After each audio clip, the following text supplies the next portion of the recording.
ಇನ್ನು ಬೆಂಗಳೂರಿನಲ್ಲಿ ಬಿಎಂಟಿಸಿ ಬಸ್ಗಳ ಅಕ್ಕಪಕ್ಕ ಚಲಿಸುವುದಕ್ಕೆ ವಾಹನ ಸವಾರರು ಹೆದರಿಕೊಳ್ಳುವಂತಹ ಪರಿಸ್ಥಿತಿ ಬಂದ್ಬಿಟ್ಟಿದೆ. ಅದೇ ರೀತಿ ಬೆಂಗಳೂರಿನಲ್ಲಿ ಇವತ್ತು ಬೆಳ್ಳಂಬೆಳಗ್ಗೆ ಬಿಎಂಟಿಸಿ ಬಸ್ನಿಂದ ಆಕ್ಸಿಡೆಂಟ್ ಆಗಿದೆ. ಬಿಎಂಟಿಸಿ ಎಲೆಕ್ಟ್ರಿಕ್ ಬಸ್ ಚಾಲಕ ಬೇಕಾಬಿಟ್ಟಿ ಚಾಲನೆ ಮಾಡಿದ್ದಕ್ಕೆ ಈ ಅಪಘಾತ ಆಗಿದೆ ಅಂತ ಹೇಳಲಾಗ್ತಾ ಇದೆ. ಸೌತ್ ಸರ್ಕಲ್ನ ಯಡಿಯೂರು ಸಿಗ್ನಲ್ ಬಳಿ ಈ ಅಪಘಾತ ಆಗಿದೆ.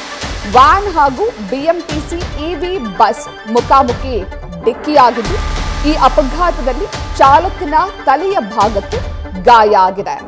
ಇತ್ತೀಚೆಗಂತೂ ಬಿಎಂಟಿಸಿ ಎಲೆಕ್ಟ್ರಿಕ್ ಬಸ್ಗಳಿಂದ ಅಪಘಾತಗಳಾಗ್ತಿರುವಂತಹ ಸಂಖ್ಯೆ ಹೆಚ್ಚಾಗಿತ್ತು. ಈ ಬಗ್ಗೆ ರಾಜ್ಯ ಸರ್ಕಾರ ಕೂಡ ಗಮನ ಹರಿಸಿತ್ತು.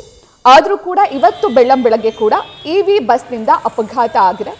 ಇವಿ ಬಸ್ ಚಾಲಕನ ಅಜಾಗರೂಕತೆ ಚಾಲನೆಯೇ ಈ ಅಪಘಾತಕ್ಕೆ ಕಾರಣ ಅಂತ ಹೇಳಲಾಗ್ತಾ ಇದೆ. ಇವಿ ಬಸ್ಗಳ ಡ್ರೈವರ್ಗಳಿಂದ ಅಪಘಾತಗಳು ಹೆಚ್ಚಾಗ್ತಿರುವಂತಹ ಹಿನ್ನೆಲೆಯಲ್ಲಿ ಇವಿ ಬಸ್ಗಳ ಡ್ರೈವರ್ಗಳಿಗೆ ಸರಿಯಾದ ರೀತಿಯಲ್ಲಿ ಟ್ರೈನಿಂಗ್ ಅನ್ನ ಕೊಡಬೇಕು ಅನ್ನುವಂತಹ ಮಾತುಗಳು ಕೂಡ ಕೇಳಿಬಂದಿತ್ತು. ಅದಾದರೂ ಕೂಡ ಪದೇ ಪದೇ ಇವಿ ಬಸ್ಗಳಿಂದ ಬೆಂಗಳೂರಿನಲ್ಲಿ ಅಪಘಾತಗಳು ಹೆಚ್ಚಾಗ್ತಾ ಇದೆ. ಅದೇ ರೀತಿ ಇವತ್ತು ಬೆಳ್ಳಂಬೆಳಗ್ಗೆ ಸೌತ್ ಸರ್ಕಲ್ನಲ್ಲಿ ಯಡಿಯೂರು ಸಿಗ್ನಲ್ ಬಳಿ ಅಪಘಾತ ಆಗಿದೆ. ವ್ಯಾನ್ ಹಾಗೂ ಇವಿ ಬಸ್ ಮುಖಾಮುಖಿ ಡಿಕ್ಕಿಯಾಗಿದ್ದು ಚಾಲಕನ ತಲೆಯ ಭಾಗಕ್ಕೆ ಸದ್ಯ ಗಾಯ ಆಗಿದೆ. ಈ ಬಗ್ಗೆ ಹೆಚ್ಚಿನ ಮಾಹಿತಿಯನ್ನು ನೀಡ್ತಾರೆ ನಮ್ಮ ಪ್ರತಿನಿಧಿ ಸವಿತಾ.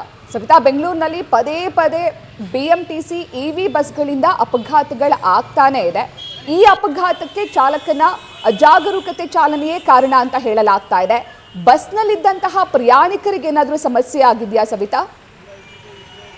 ಪ್ರತೀಕ್ಷಾ, ಬೆಂಗಳೂರಿನಲ್ಲಿ ಪದೇ ಪದೇ ಈ ಬಿಎಂಟಿಸಿ ಬಸ್ಗಳ ಆಕ್ಸಿಡೆಂಟ್ ಆಗ್ತಾ ಇದೆ. ಜೊತೆಗೆ ಅದರಲ್ಲೂ ಎಲೆಕ್ಟ್ರಿಕ್ ಬಸ್ಗಳ ಅಪಘಾತಗಳ ಸಂಖ್ಯೆ ಹೆಚ್ಚಾಗ್ತಿದೆ.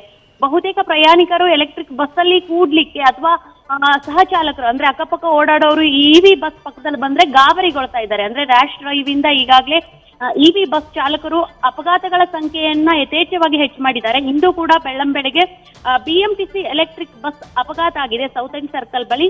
ಬಹುತೇಕ ಏನಂದ್ರೆ ಸಿಗ್ನಲ್ ಅಲ್ಲಿ ನಿಂತಿರ್ತವೆ ಬಸ್ಸು ಮತ್ತೆ ವೆಹಿಕಲ್ ಅಪೋಸಿಟ್ ಬರುವಾಗ ಬಹುತೇಕ ವ್ಯಾನ್ಗೆ ಗುದ್ದಿದೆ. ಸಿಗ್ನಲ್ ಬಿಡ್ತಿದ್ದ ಹಾಗೇನೆ ಈ ಒಂದು ಘಟನೆ ಆಗಿರೋದ್ರಿಂದ ಎರಡು ವಾಹನ ವ್ಯಾನ್ ಆಯ್ತು, ಬಸ್ ಕೂಡ ಸ್ಪೀಡ್ ಅಲ್ಲಿ ಇರ್ತವೆ. ಸೊ ಆ ಒಂದು ಸಮಯದಲ್ಲಿ ವ್ಯಾನ್ ಚಾಲಕನಿಗೆ ಸಣ್ಣ ಪುಟ್ಟ ಗಾಯ ಆಗಿದೆ, ತಲೆಗೆ ಏಟು ಬಂದು ತೀವ್ರ ರಕ್ತಸ್ರಾವ ಆಗಿದೆ. ಸೊ ವ್ಯಾನ್ ಮುಂಭಾಗ ನುಜ್ಜು ಗುಜ್ಜು ಕೂಡ ಆಗಿದೆ. ಒಳಭಾಗದಲ್ಲಿ ಇದ್ದುವಂತಹ ಪ್ರಯಾಣಿಕರು ಕ್ಷಣಕಾಲ ಆತಂಕಕ್ಕೆ ಒಳಗಾಗಿದ್ದಾರೆ. ಜೊತೆಗೆ ಯಾವ ಅಪಘಾತದಲ್ಲಿ ಯಾವ ಅವಘಡ ಕೂಡ ಸಂಭವಿಸಿಲ್ಲ. ಒಂದು ಸಣ್ಣ ಪುಟ್ಟ ಗಾಯ ಆಗಿರೋದ್ರಿಂದ ವ್ಯಾನ್ ಚಾಲಕರನ್ನ ಆಸ್ಪತ್ರೆಗೆ ದಾಖಲು ಮಾಡಿದ್ದಾರೆ. ಜೊತೆಗೆ ಇಂತಹ ಘಟನೆಗಳು ಪದೇ ಪದೇ ಆದಾಗ ಬಿಎಂಟಿಸಿ ಬಸ್ ಅಂದ್ರೆ ಈಗಾಗಲೇ ಅಪಘಾತಗಳಿಂದನೇ ಗುರುತಿಸ್ಕೊಂಡಿದೆ. ಇನ್ನ ಇವಿ ಬಸ್ಗಳ ರ್ಯಾಶ್ ಡ್ರೈವ್ ಪದೇ ಪದೇ ದಾಖಲಾಗ್ತಾ ಇದೆ ಅಂತ ಹೇಳ್ಬೋದು. Pratiksha, thank you Savita ಡೀಟೇಲ್ಸ್ಗೆ.